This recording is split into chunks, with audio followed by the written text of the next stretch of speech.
میرے نبی پاک نے فرمایا 3 کام کرو تمہیں فائدہ ہوگا. حضرت عبدالرحمن ابن عوف فرماتے ہیں میں نے اس کا تجربہ کیا اس حدیث کا، اور آپ فرمایا کرتے تھے مجھے اللہ کی عزت کی قسم جو میرے نبی نے کہا حق اور سچی کہا ہے، حق اور سچ کا. حضور سید عالم صلی اللہ علیہ وسلم نے فرمایا صدقہ دینے سے مال کم نہیں ہوتا. صدقہ دینے سے مال جی کیا کرنے سے؟ یہ وعدہ ہے نبی پاک کا. صدقہ دینے سے پیسے اچھا بتائے نا جی مجھے 1000 میں سے 500 دے دیا تو باقی کتنے رہ گئے؟ تو حضور فرما رہے ہیں کم نہیں ہوتے. 1000 دے دیا تو باقی کتنا بچا؟ نہیں بھائی، میرے محبوب فرماتے ہیں تو اللہ کے رستے میں ایک دے وہ تجھے 700 گنا کر کے واپس عطا فرمائے گا. نبی پاک نے فرمایا صدقہ دینے سے مال کم نہیں ہوتا، اور فرمایا معذرت کرنے سے عزت میں کمی نہیں آتی. معذرت کرنے سے عزت میں کمی، اللہ اکبر، معذرت کرنے سے عزت میں کمی. اور حد کر دی میرے حبیب نے، فرمایا تو رب کی رضا کے لیے عاجزی کر، تیرے نبی کا وعدہ ہے اللہ تجھے عزت عطا فرما دے گا.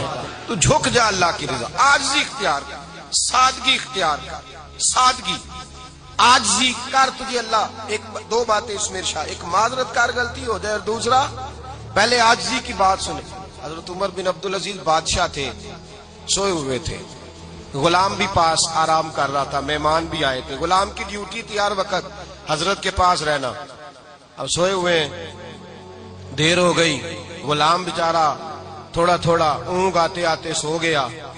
حضرت چراغ روشن تھا کچھ لکھ رہے تھے، مہمان بیٹھا تھا، خادم سو گیا. اب چراغ نہ آہستہ آہستہ گل ہو گیا، بجھ گیا. حضرت اٹھے، بوڑھے آدمی تھے، چراغ صحیح کرنے. مہمان کہنے لگے حضور میں نہ کر دوں، میں نہ کر دوں.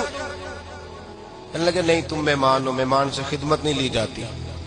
تو اس نے کہا غلام کو جگائیے. فرمانے لگے ابھی تو بیچارہ سویا ہے اور نیند سے بیدار کر دوں. خود گئے، اس میں تیل دوبارہ ڈالا، بتی ٹھیک کی، جلائی، واپس آ گئے. وہ مہمان اب بادشاہ کا مہمان بھی تو کو بادشاہ ہی ہوگا نا. کہنے لگا حضور آپ اپنے کام خود کرتے ہیں. کیا لفظ ہے، کیا حسن ہے، اور 2 جملوں میں کیا تاثیر ہے. آپ فرمانے لگے ہاں میں اپنے کام خود کرتا ہوں. جب میں گیا تھا تب بھی عمر بن عبدالعزیز ہی تھا، اور جب چراغ صحیح کر کے واپس آیا ہوں تو پھر بھی عمر بن عبدالعزیز ہی ہوں. میرے اندر کوئی تبدیلی آئی؟ میں وہی ہوں جو گیا تھا. حضرت سیدنا فاروق اعظم رضی اللہ تعالیٰ عنہ فرماتے میں بیٹھا تھا اور ابھی 3 دن ہوئے تھے نبی پاک صلی اللہ علیہ وسلم کے وصال ظاہری کو. میں بیٹھا ہوا تھا، 2-3 بچیاں آ گئی اور حضرت ابوبکر صدیق رضی اللہ تعالیٰ عنہ کے سامنے آ کے بیٹھ کے رونے لگی. جناب صدیق اکبر رضی اللہ تعالیٰ عنہ کا بچیوں روتی کیوں ہو؟ تو کہنے لگے آپ خلیفہ بن گئے ہیں. جب سے ہمارے ابا کا انتقال ہوا تھا ہمارا ذریعہ معاش یہ تھا کہ ہم نے بکریاں رکھی ہوئی تھی. آپ روز آتے تھے، بکریوں کا دودھ دھوتے تھے، ہم پی بھی لیتی تھی، بیچ کے گزارا بھی کر لیتی. اب آپ تو خلیفہ بن گئے، کون آیا کرے گا؟ تو حضرت ابوبکر صدیق فرمانے لگے تمہیں پتہ ہے جو خلیفہ ہوتا ہے وہ تو خادم ہوتا ہے قوم کا، میں آیا کروں گا. حضرت ابوبکر صدیق روزانہ اٹھتے عصر کے بعد اور جاتے، خلیفہ ہونے کے باوجود ان بچیوں کی بکریوں کو پکڑتے، دودھ دھوتے، ان کے گھر میں دے کے آتے. حضرت فاروق اعظم جب بھی دیکھتے تو کہتے ابوبکر تو پیچھے آنے والوں کے لیے راستہ بڑا مشکل کر رہا ہے، بڑا مشکل کر رہا ہے. جگر راہ وفا میں نقش ایسے چھوڑ آیا ہوں، میں جس منزل سے گزرا ہوں وہ اب تک یاد کرتی ہے.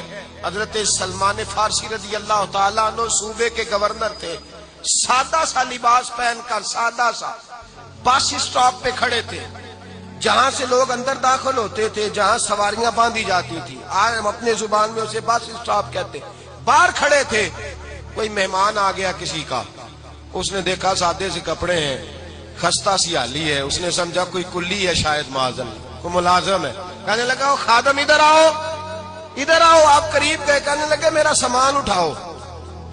امام غزالی فرماتے جب تو علم پڑھنے بیٹھتا ہے تو یہ بھی خیال کرنا تیرے اندر تکبر کا بوٹا نہ لگ جائے. عاجزی اختیار کرنا، عاجزی. سر پہ رکھا ہوا ہے سامان. حضرت سلمان فارسی نے، گورنر صاحب نے، اس آدمی کا، مہمان کا سر پہ سامان رکھا اور جا رہے. سنو اور غور کرو.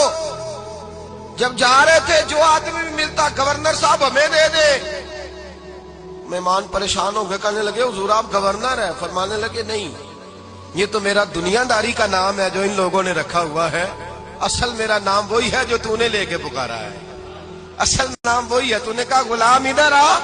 آپ فرمانے لگے پہلے میں ایک یہودی کا غلام تھا, پھر رب تعالیٰ نے فضل کیا تو میں محمد عربی کا غلام ہو گیا, رسول اللہ کا غلام ہو, اور جب میں نبی پاک کا غلام ہوا ہوں تو اس سارے صوبے کا امام ہو گیا ہوں. تو اصل تو میں غلام ہی ہوا نا. دوسرا میرے نبی پاک صلی اللہ علیہ وسلم نے, ایک تو عاجزی سے عزت ملتی ہے, تکبر سے عزت. وہ جو بندہ جھجکتا ہے نا تیرے نیڑے جانے سے, تو کہتا ہے میری بڑی عزت کرتا ہے, وہ عزت نہیں کرتا. شیر کی عزت ہوتی ہے کہ خوف ہوتا ہے؟ بولے نا, تو نہیں نا ڈر لگتا ہوتی کو. شیر کا کیا ہوتا ہے؟ خوف. اس کی عزت نہیں ہوتی. تو درندہ ہے, درندوں کی بھی کبھی عزت ہوتی ہے. تو جو آدمی ڈنڈے کے زور پر لٹکا کے ڈنڈا اور وہ لوگوں سے عزت کرا رہا, تو بھائی یہ تیری عزت نہیں ہے, تیرا خوف ہے. عزت عاجزی میں ہے, انکساری میں ہے. اور دوسرا میرے نبی پاک صلی اللہ علیہ وسلم نے فرمایا عزت معاف کرنے میں ہے. عزت کس چیز میں ہے؟ بدلہ لینے میں عزت.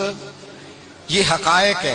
عزت بدلہ لینے, جس نے ایک تھپڑ کے جواب میں 2 مارے وہ باعزت نہیں, بلکہ مسند امام محمد بن حنبل پڑھی. حضرت موسیٰ علیہ السلام کوہ طور پہ کھڑے, میرے رسول پاک علیہ السلام فرماتے ہیں جناب موسیٰ علیہ السلام نے اللہ کی بارگاہ میں عرض کیا, اے اللہ ساری دنیا کہتی ہے ہم عزت والے ہیں, ہم عزت والے, من اعز عبادک یا اللہ, اے اللہ تو بتا تیرے بندوں میں عزت والا کون ہے؟